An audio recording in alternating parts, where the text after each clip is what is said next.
Do you remember the time when we moved from paper charting to electronic charting? How did that go for you?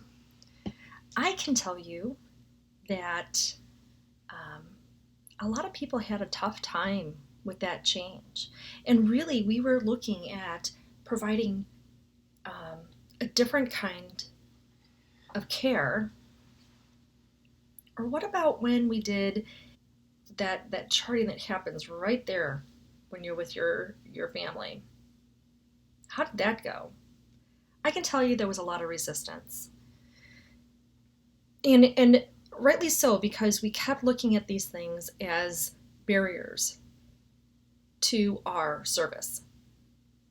Well, let me tell you, right now we are in a time when we are needing to use technology to bridge that gap, to continue to provide our excellent service that we can with technology as our companion, as part of our companioning. Now, let me tell you something. Technology does not replace our touch, our physical touch. But what it does do is it allows you into someone's home in a completely different way. You are still you. I want you to think of like those greatest speakers that you can think of, right? Think of like first person that always comes to mind is like Oprah, right? Or Lisa Nichols is another great speaker where you feel that you know them. You feel that they're talking right to you, even though you're further away. Their personality is their personality. We get them, whether we're sitting at our desk, laying in bed, miles away. Either way, we still feel that they're touching our heart because they're so magnetic in their personality. Well, you too have qualities like that are really magnetic and touching and genuine. That doesn't go away just because you're using technology. Now we have a choice. We have a choice as to if we are going to welcome this new companion called technology, or we are going to resist it. Now, I want to give you some ideas that you can use right now that can help you bridge that gap and really start utilizing really common technology that we use all the time for other things, but we haven't integrated it into hospice care yet. So one thing I want to say is on-call. Like, let's just kind of go to on-call for a minute.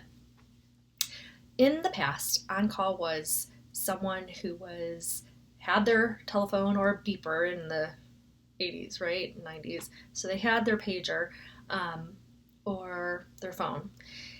And what they would do is they would get a call at like 2 o'clock in the morning, and they would get in their car and they would drive out to someone's home to see what was going on or see how they could help them. Now, what I would like to offer you is this idea of a face-to-face interaction. So I actually do telehealth, but not on a telephone. No. I do telehealth through seeing someone face-to-face. So it is not through just a telephone or Skype or FaceTime.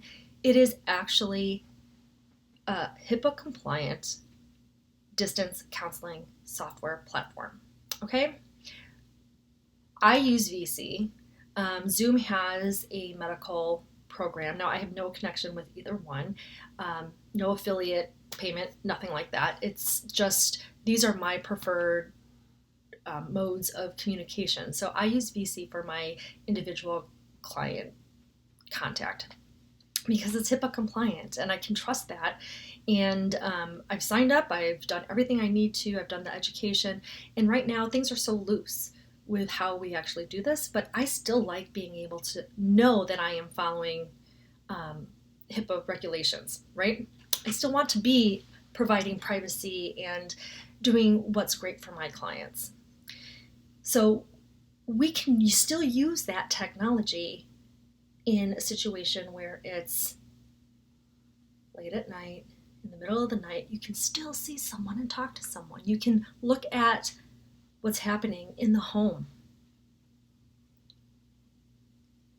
And you're already there. You don't have to take 40 minutes to drive there. You're already there. Now, if the necessity is to actually drive out there, that's something different. Then you know before you get in that car. Sometimes a family member might just need you to speak with them. They might just need to see your face, hear your voice. Maybe they need some reassurance.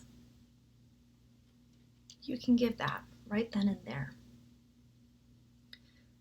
And this is something that you can continue on to up-level your services for the future after we're done with this COVID-19 era.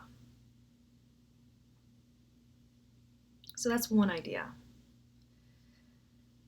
Another idea is to bring in the sense of really common technology, things like your cell phone.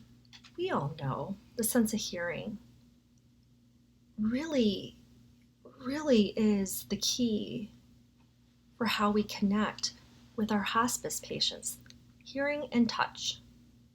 So we can't necessarily touch, right? But we certainly can engage the sense of hearing. So most smartphones have a memo option where you can actually just record a memo using your voice. Gather these messages and send them over to where your patient is living, and so you can send them through like a folder. You can have all different sorts of ways of holding on to that information or send secure links. Okay, let's just think about this for a minute. Angel notes, right? Like getting a note sent to someone who's in hospice care, great idea. However, if someone is sleeping all the time because their body's resting, they're going to still need someone to read that out loud. How wonderful would it be to actually be able to hear, they could hear their loved one actually saying the words or telling the story to them. Remember the time when I love you so much.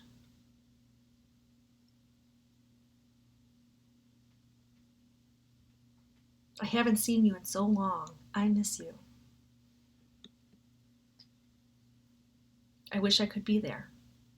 Those messages are going to mean so much more hearing it in the voice of the person it's coming from than having it read on a piece of paper from someone who's in the home or sitting bedside. So I want you to kind of think about that, how we can tap into and engage that sense of hearing for our hospice patients. Okay, so one thing is just using simple technology that many people have, the smartphone, and being able to record audio. Another thing that you can do as well is if you have Zoom access, right, you can set up a Zoom meeting for everyone and the hospice patient. You could also record that and then share that link. The last thing I want to encourage you to use is something like either Facebook or YouTube. And the reason why I want to encourage this is because there's wonderful programs out there like, again, Zoom is something that you can actually use for this, but another one is StreamYard. I really like this one. And you can have up to like 6 different people on StreamYard and stream them all together. And what you're doing here is you can do a memorial service, right? On Facebook. You could set up a private Facebook page for your organization and have people go in for the memorial services and you can post them right there. You can do them live. People can feed in to that live. And if there's someone that they want to have you say their name, they can include it in the comments. And you can see those comments right there in StreamYard, which is really nice. So again, no affiliation with StreamYard. It's just something I found recently that I absolutely adore. These are the ideas for you. I'm gifting them to you because, come on, we can do this. We can do this together. And as I come up with more ideas for you, please take them, run with them, do something with them. You all are amazing.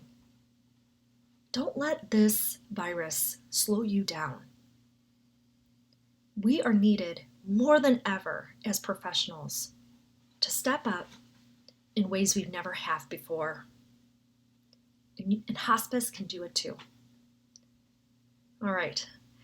Feel free to reach out to me if you'd like. I have, like I said, lots of ideas. It just kind of depends on what your organization does. But I'm happy to be to brainstorm with you if you'd like, or to just connect.